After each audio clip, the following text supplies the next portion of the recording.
Saudara, keributan terjadi di acara deklarasi dukungan untuk Gubernur DKI Jakarta Anies Baswedan maju dalam Pilpres 2024 ketika relawan meminta bendera dengan kalimat tauhid berwarna hitam dan putih ada di panggung acara. Kita nggak mau. Antum sayang Pak Anies. Antum beserta doang kan? Antum panitia. Panitia. Nggak bisa. Antum sayang Pak Anies. Panitia acara deklarasi bersih tegang dengan anggota lainnya untuk meminta bendera dengan kalimat tauhid hitam putih tidak muncul di atas panggung deklarasi. Kalau peserta udah diam. Antum mau beserta doang. Jangan iman dia kita bendera la ilaha illallah itu dengan HTI. Bukan. Kita nggak mau itu. Menjaga citra Pak Anies itu loh. Kita nggak ada. Kita menjaga citra Pak Anies. Kita nggak ada itu. Kalau diturunin kita tetap di sini. Salah satu panitia sempat mengingatkan peserta deklarasi jika keberadaan bendera ini bisa mencoreng nama Gubernur DKI Jakarta Anies Baswedan yang akan diusung dalam Pilpres 2024. Panitia khawatir jika bendera tauhid yang identik dengan organisasi yang dilarang di Indonesia atau HTI akan membuat persepsi masyarakat keliru tentang Anies Baswedan. Antum mau beserta doang. Jangan iman dia kita bendera la ilaha illallah itu dengan HTI. Bukan. Kita nggak mau itu. Menjaga citra Pak Anies itu loh. Kita nggak ada. Kita menjaga citra Pak Anies. Kita nggak ada itu. Kalau diturunin kita tetap di sini. Udah diturunin silakan. Izin. Itu lagi. Jangan.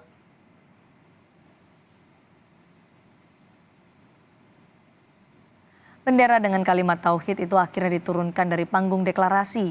Ada 4 bendera berkalimat tauhid berwarna hitam dan putih yang sempat dipajang di panggung acara. Bendera ini terpasang bersanding dengan bendera merah putih.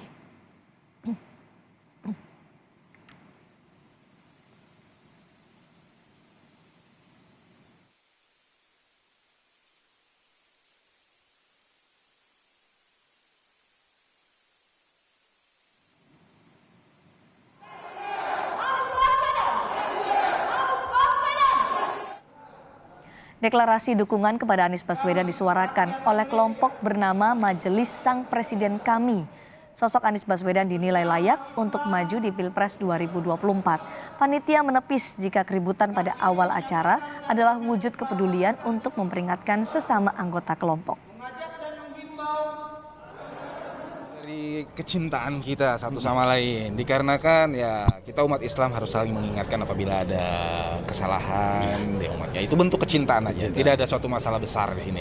Jadi itu bukan suatu hal, menurut saya bukan suatu hal yang sifatnya dibesar-besarkan. Itu hanya bentuk kecintaan kita untuk saling mengingatkan. Jadi seperti itu. Mantan Wakil Ketua DPRD DKI Jakarta Muhammad Taufik menilai pengibaran bendera HTI dalam deklarasi Capres untuk Anies Baswedan mengandung unsur kesengajaan. Ada pihak yang mencoba menjatuhkan citra Anies Baswedan. Mantan Wakil Ketua DPRD Jakarta M. Taufik juga meminta polisi mengusut kasus ini. Jangan iman dia kita bendera la ilaha illallah. Gini ya, saya yakin bahwa itu bukan pendukung Anies. Dan sebaiknya polisi tangkap dong, kan bendera HTI udah dilarang, nggak dikibar-kibarin. Masa didiamin aja sama polisi? Itu kan kejadian sebelumnya juga kan, sehari sebelumnya yang PI palsu gitu. Dan menurut saya cara-cara yang kotor seperti ini jangan dilakukan lagi lah ya. Cara yang akalnya kurang sehat ya.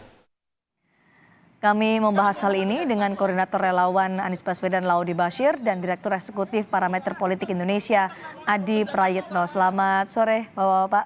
Selamat sore, Assalamualaikum warahmatullahi wabarakatuh. Waalaikumsalam warahmatullahi wabarakatuh. Saya ke Pak Ode. Pak Ode, setelah melihat peristiwa tadi, Anda sudah tahu ada peristiwa itu, ada bendera mirip HTI ada di panggung deklarasi Anies Baswedan sebagai Capres? Ya, karena diundang untuk hadir di sini, saya berusaha untuk tahu. Jadi ya. belum tahu sebelumnya? Ya, beberapa jam sebelum kesini lah saya tahu. Kemudian ada berita yang cukup menarik ketika perjalanan.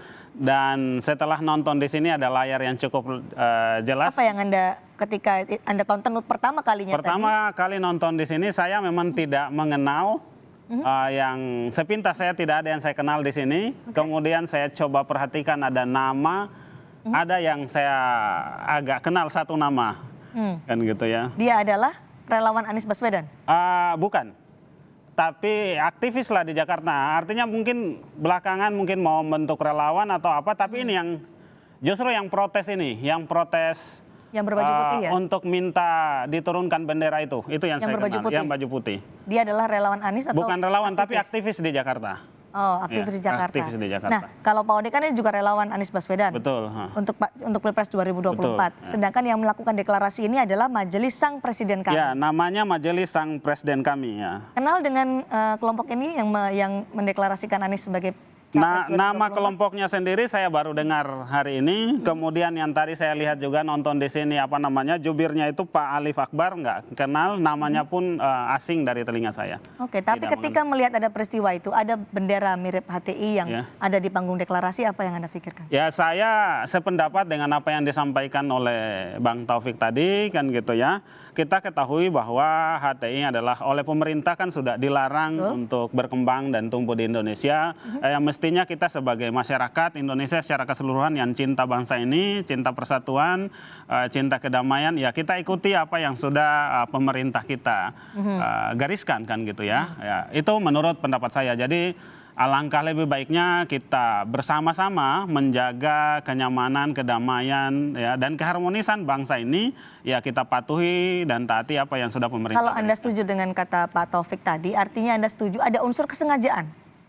Ya motif itu kan yang lebih tahu pihak yang lebih berwajib ya. Mestinya kita serahkan pada pihak yang berwajib untuk memang lebih melakukan penelusuran lebih dalam ya tentang motif-motif yang ada di balik deklarasi tadi, siapa di belakangnya kan gitu dan apa motifnya. Oke, saya akan ke Mas Adi. Mas Adi, jadi dengan peristiwa itu kemunculan bendera mirip HTI di panggung deklarasi Majelis Sang Presiden Kami untuk Anies Baswedan 2024, apa yang bisa Anda baca dari peristiwa ini?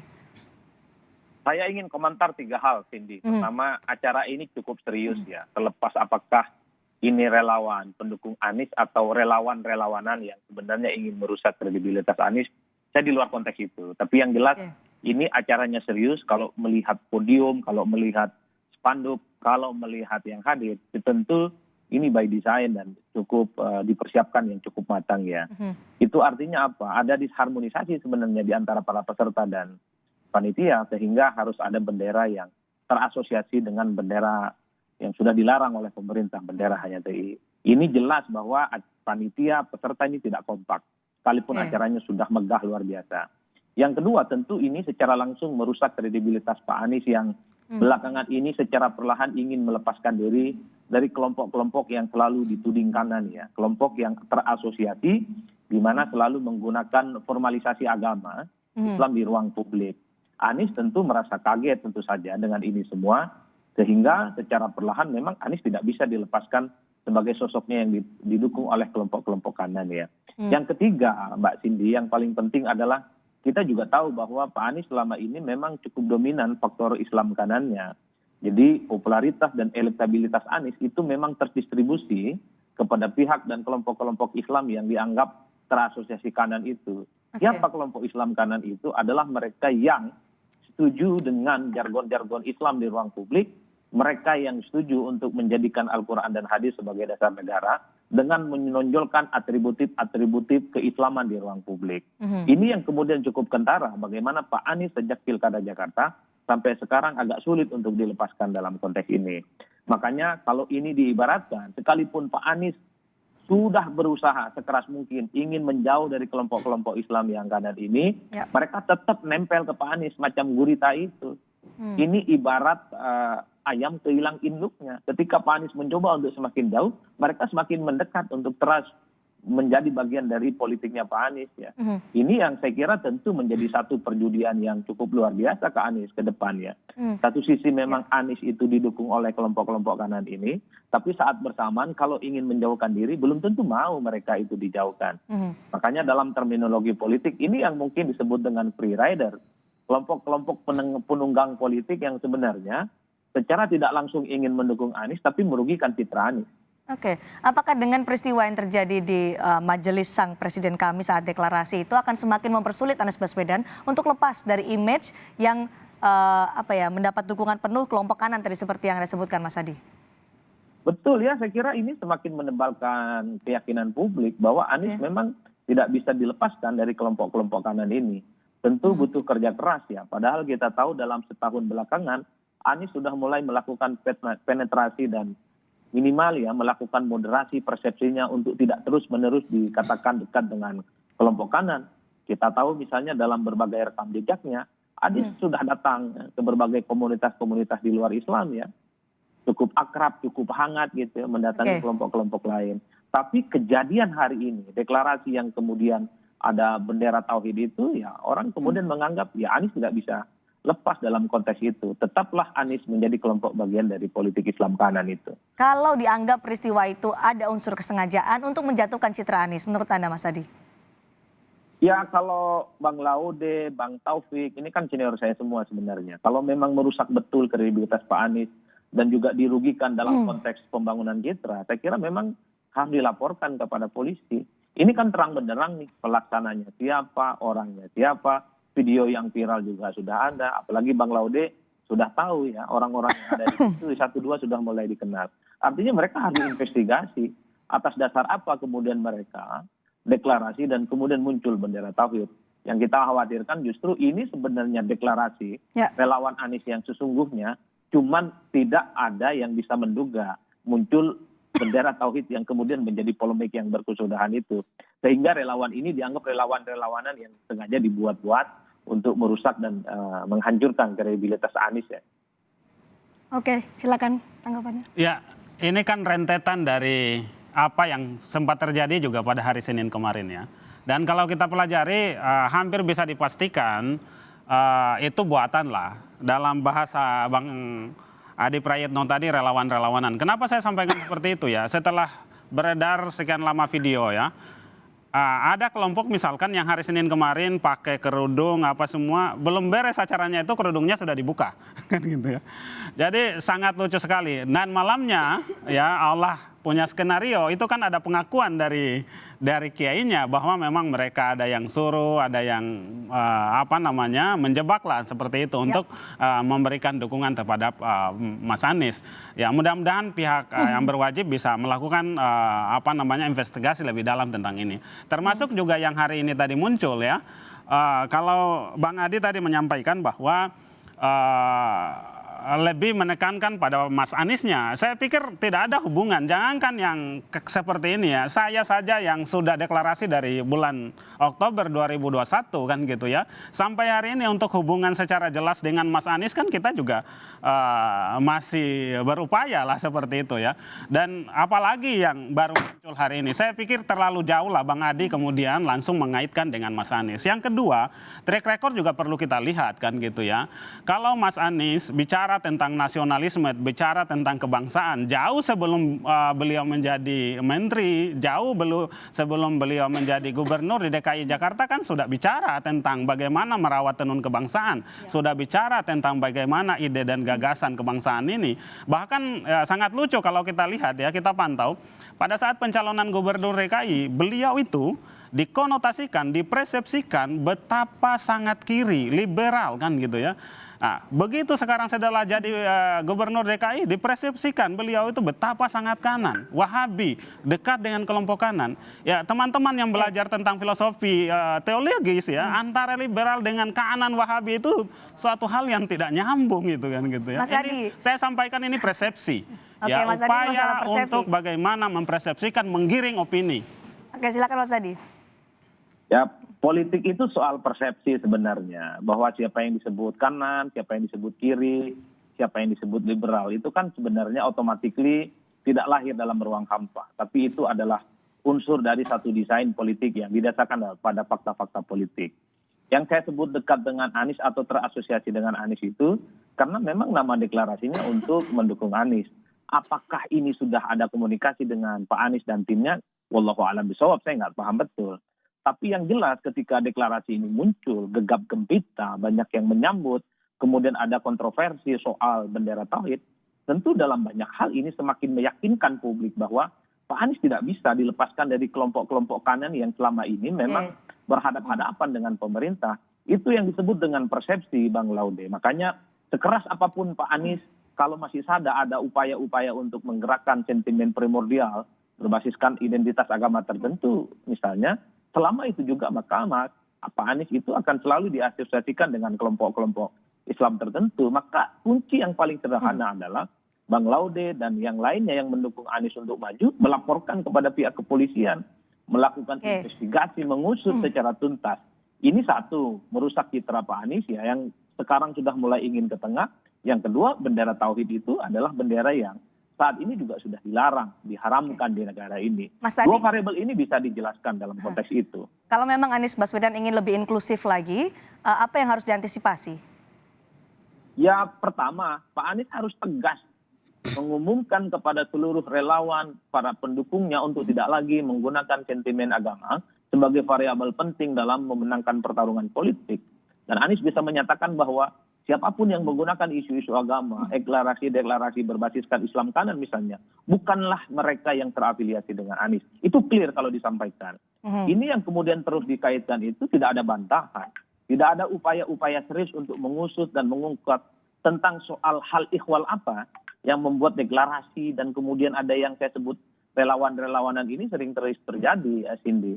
Makanya kita sebenarnya tidak nyaman ya kalau selalu dituduh untuk terus menyerang Anies ya. Tapi fakta politik itu bicara bahwa kelompok-kelompok kanan ini seperti orang yang kemudian kelihatan kehilangan induknya, terus nempel seperti gurita. Kalau bukan Pak Anies kepada siapa lagi harapan politiknya itu. Jadi harus diantisipasi. Tapi ini kan aspirasi masyarakat tidak bisa dibendung oleh relawan Anies. Kalau ada deklarasi dari kelompok-kelompok tertentu atau dari lokasi-lokasi wilayah tertentu, dari relawan Anies gimana? Perlukah diantisipasi? Jadi begini, Mas Adi juga harus seorang pakar politik yang saya pasti jauh lebih tahu lah kan gitu. Ada masyarakat, ada relawan kan gitu ya, ada tim sukses kan gitu ya. Baru calonnya itu sendiri sangat jauh. Siapapun kita termasuk Mbak kan gitu ya, contohnya terhadap fansnya lah kan gitu ya, kita nggak mungkin bisa sampai jauh menelusuri mengontrol itu. Ya kan gitu. Yang kedua, bahasa Mas Adi, Bang Adi tadi kan menyampaikan bahwa semestinya Mas Anies menarik diri ke arah tengah apa semua. Pertanyaannya memang Mas Anies selama ini ada di mana? Persepsi tadi kan disebutkan. Itu kan persepsi Bang Adi, termasuk Bang Adi. Ini masyarakat juga harus kita cerdaskan. Bang Adi seorang dosen, seorang peneliti. Saya ingatkan bahwa ya etika keilmuan itu jauh lebih berarti daripada ilmunya sendiri. Saya basisnya sains. Baik. Jadi kalau ada peristiwa seperti ini yang akan merugikan Anies Baswedan, Bang Adi harus jujur di atas etika keilmuannya itu. Artinya harus menyampaikan persepsi ini bukan hanya tanggung jawab kami, tapi tanggung jawab akademisi jauh lebih penting untuk meluruskan bahwa kemudian ini dipersepsikan kan gitu ya, dipersepsikan. Kemudian bagaimana data-data bisa diungkap kan gitu ya.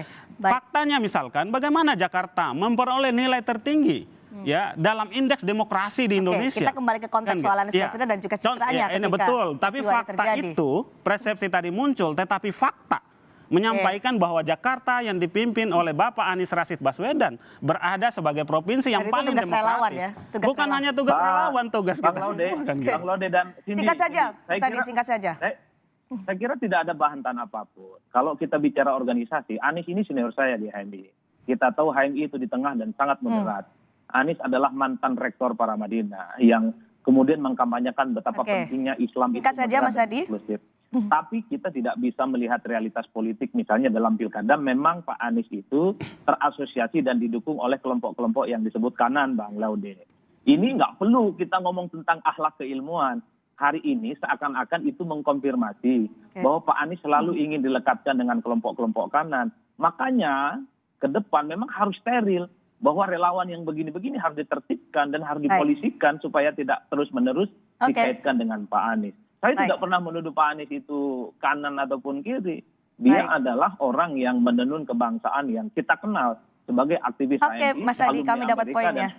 Lanjutnya akan singkat saja nih Pak Ode, ini sempit sekali. Apakah akan melakukan laporan kepada polisi terkait dengan peristiwa ini? Clear apa yang disampaikan oleh Bang Adi bahwa Mas Anies itu adalah orang yang berada pada bagaimana membangun merajut tenun kebangsaan Indonesia. Akan dilaporkan, singkat saja. Terhadap hal ini ya kita tentu serahkan. Kami ini kan bukan lembaga resmi kan gitu ya. Seperti itu ya. Pihak yang berhak lah, pihak yang resmi yang paling tepat untuk melakukan itu. Terima kasih Pak Ode, terima kasih juga. Berarti Bang Laude tidak merasa dirugikan ini dengan deklarasi ya? Dalam konteks sebagai relawan ya kita dirugikan. Duduk standing untuk melaporkan apa kan gitu harus jelaskan. Terima kasih Pak Ode, terima kasih juga Mas Adi.